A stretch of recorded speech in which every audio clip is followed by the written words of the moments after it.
Talk Show. Recorded live. Ladies and gentlemen, welcome to Freedom Fighters for America, and now the national anthem.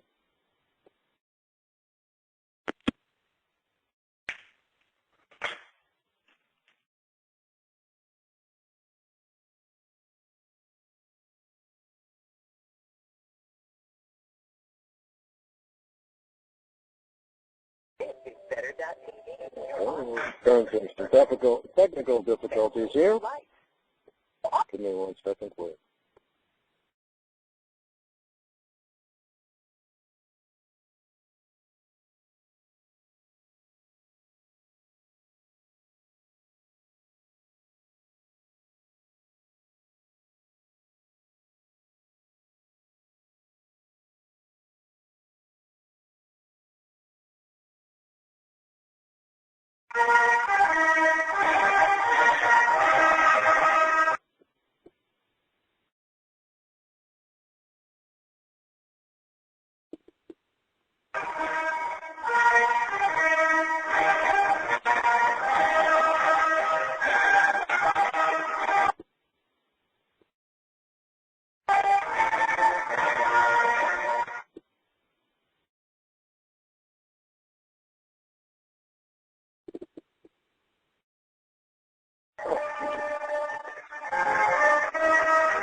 Oh, okay. Well, in any event, the Star-Spangled Banner is working just like our country is. So, ladies and gentlemen, welcome to Freedom Fighters for America Radio.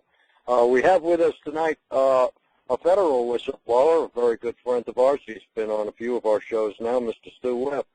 And he's brought along a guest with him also. So I'm sure tonight's going to be a very action-packed night. Welcome back to the show, Stu. And I don't know your friend's name. Can you?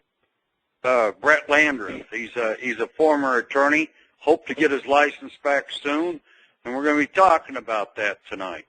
Terrific. Okay. Well, since you're doing the speaking, let me ask you, what's the first topic you'd like to discuss for tonight? Well, I think we ought to bring up maybe on this Israeli spy ring real quick, because I don't want to focus all night, Chris, on my story, because so many people have heard it, and I've been on your show before, but I would like to bring up the fact that this big bust of all these public officials over in New Jersey is tied to the 911 Israeli spy ring that were a lot of what was known as the dancing Israelis, many of them that were all involved in the ring. The dancing Israelis who were celebrating the urban moving systems was all tied up in it. And this involved, of course, the attack on America by George W. Bush and Dick Cheney and George Herbert Walker Bush. But the Israelis were involved, and they had terrorists involved, al-Qaeda terrorists, John Doe, number 2 of Oklahoma City, Jose Padilla, who was Terry Lynn Nichols, the Oklahoma City bomber's brother-in-law that was arrested again, of course, over 911 that they have in federal custody. But this all ties to Jack Abramoff. I'm telling you things that aren't in the posting. There will be a posting up on my website here shortly. It will be titled 911 Israeli Spy Ring Arrested in Masses. And we get into pretty good detail Can you please guess the website? StuWebb.com, www.StewWebb.com. Sometime within an hour after show, I'll have it up there. We have it on the other site, the backup site as well. But that's the site you want to come to take a look at it. And it gets into a little more detail, and we'll be releasing more. But, if you can't get them one way, you get them another way, Chris, is the old saying. So, in this case, I'm hoping that they're doing themselves then. It's not... It's good guys in the government are the ones that took them down, and it took U.S. Marshals and a portion, certain FBI agents, should we say, were all involved because Homeland Security is not doing their job. There's still a lot of holdovers from the Bush administration and this Clinton administration, the Bush-Clinton crime syndicate. They're so infiltrated within this government. But we'll put it this way. It was good guys that took them down, okay? Well, thank God for the good guys. Yep, thank God for them. So there's a lot of public heads going over there and a lot of people resigning. It ties into Jack Abramoff and money laundering.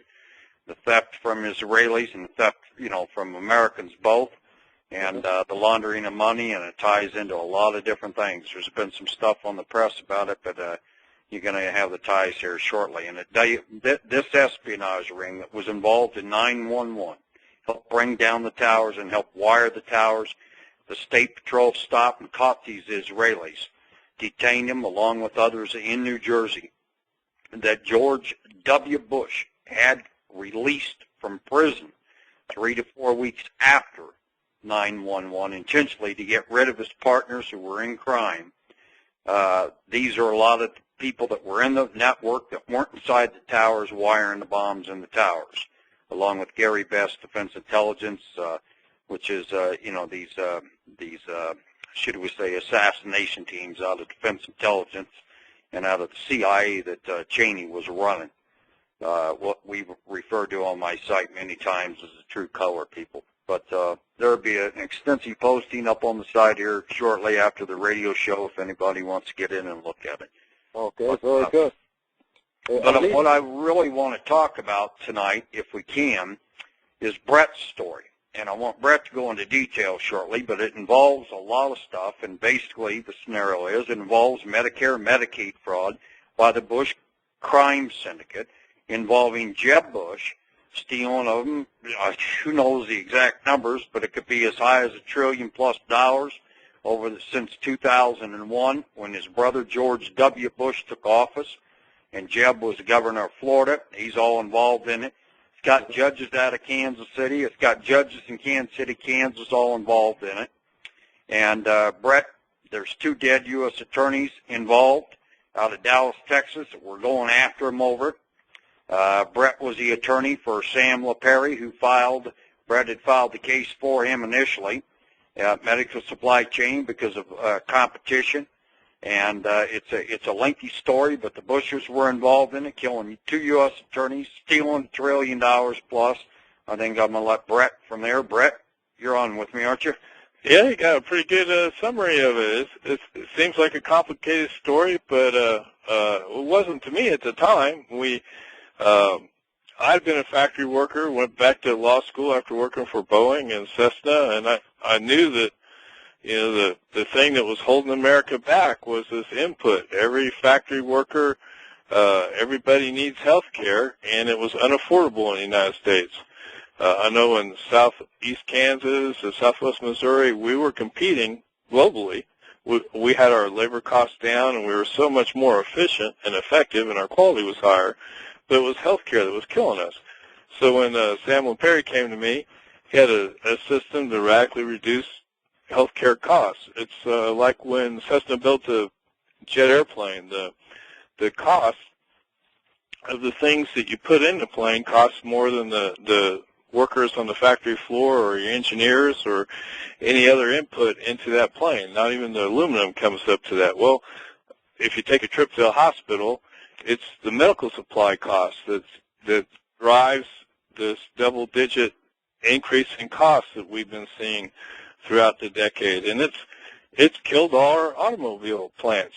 Ford is staying alive because it relocated much of its manufacturing to Brazil and other countries that have health care, like in Europe. So that's what got me to work so hard to help Mr. LaPerry. And I was just out of law school. I wasn't aware of how sometimes the law doesn't really matter. The facts and the evidence doesn't matter.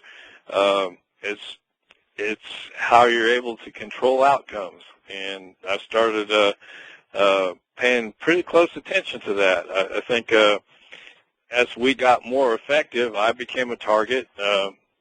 We also saw, I remember Sam calling that day, assistant U.S. attorney in Dallas Fort Worth, Texas office that was doing the government version of our case. We were both going after Novation.